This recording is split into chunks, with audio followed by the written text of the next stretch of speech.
એ ભાઈ 15 દી અને 16મો દી મારો ભાઈ હજી કદાચ તારા નાભીની માલિકો વાત પડી છે એ ભાઈ હું તો ભણતર ને ઘડતર વાળી માતા છું હવે બોલે એવું બોલતી નથી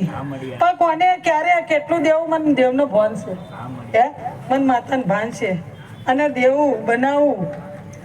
એ મારા હાથમાં છે મારો રામ પ્રભુ કરે છે પણ આજે આવીશું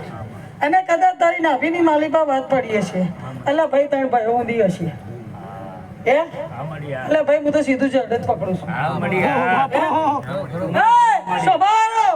હું તો સીધું મેન થડે જ પકડું દેવ દાણા પાખડા તો પછી બધા અત્યારે વેરેલો જ પડ્યો છે પણ ભેગું કરવાની મારા સત્તા છે કરી નાખીશ પણ એ નાભીની માલિકા વાત પડી હશે ને તો કદાચ 15 દીમાં પૂરું કરી ના આલું તો મેડી મટી જવું ભાઈ એમ બધાઓ તો મળતો નથી આ તો હોનાની અંદર પાણી નખાતી નહીં શું કહું દેવ આજે એટલે ભાઈ હું તો 1.5નું રતન અને 2.5ની આંકડી છું 1.5ની રતન છું ને 2.5ની આંકડી છું વધારે દેવ અને આજે રમવા આવીશું શું કહું જો કદાચ જેની નાભી સોખી લઈને બેઠા છે ને મારા દેવના દર્શન થાય જેટલા રાહ જોઈને બેઠા હતા એ હજી બેઠા છે અને એ કદાચ નિહાળી રહ્યા છે કર કુંવાસી જેટલી આવીએ છે આ જોગણીના અક્ષરમાં એના હગા હાથે જો કદાચ હું મેલવાના જો મેળી મટી જાઉં શું કહું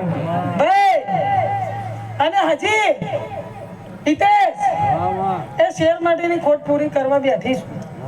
શું કહું છું આ વસ્તીની માલિકા હજી કુંવાસી બેઠી હશે કદાચ શેર માટેની ખોટ હશે દેવું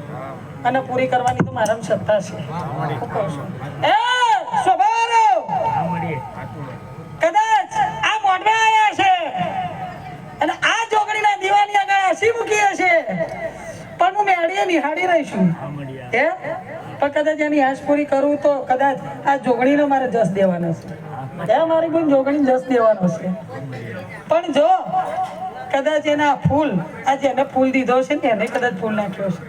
પણ એનો ફૂલ જેવો દીકરો ના દઉં તો હું મેળી મટી જાઉં મારી તારા વિશ્વાસ નો એક દી મારી વિશ્વાસ ઘાત થવા દેતી ને